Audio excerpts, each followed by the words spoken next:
L'accord commercial entre l'Union européenne et le Mercosur est-il une opportunité ou une menace?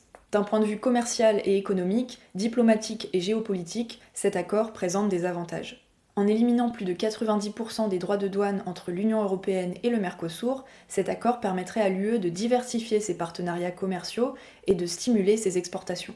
L'Union européenne cherche aussi à sécuriser ses approvisionnements, notamment en minerais stratégiques dont les pays du Mercosur possèdent de grandes réserves. Certaines filières agricoles européennes pourraient aussi en bénéficier, comme celles des vins, des spiritueux ou encore des fromages. Mais en pratique, ce sont surtout les grands groupes agroalimentaires qui risquent d'être le plus avantagés, comme Pernod Ricard pour l'alcool ou Lactalis pour les produits laitiers. Pour l'Europe, cet accord n'est pas seulement commercial, c'est un outil géopolitique. Il lui permettrait de renforcer ses liens diplomatiques avec l'Amérique latine et d'affirmer sa place dans la compétition économique mondiale face à une Chine très offensive et à la pression commerciale des États-Unis de Trump.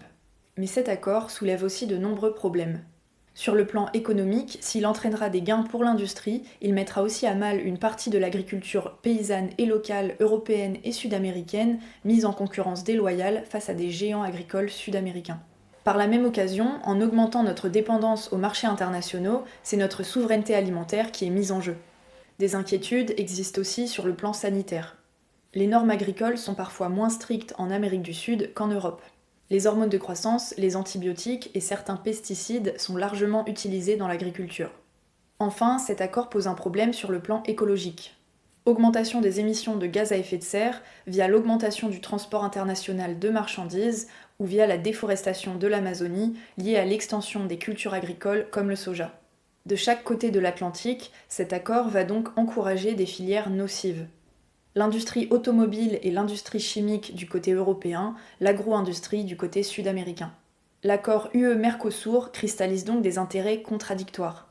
L'Allemagne, puissance industrielle, y voit une opportunité d'exporter ses voitures et de relancer son industrie automobile. La France, première puissance agricole d'Europe, y voit davantage une menace pour son agriculture. Bref, certaines filières vont y gagner, d'autres vont y perdre. Certains vont s'enrichir, d'autres s'appauvrir. Le problème, c'est que ce sont les plus riches qui risquent encore de s'enrichir et les plus pauvres qui risquent encore de s'appauvrir. Si tu veux mieux comprendre les enjeux de cet accord, d'autres shorts sont disponibles sur ma chaîne.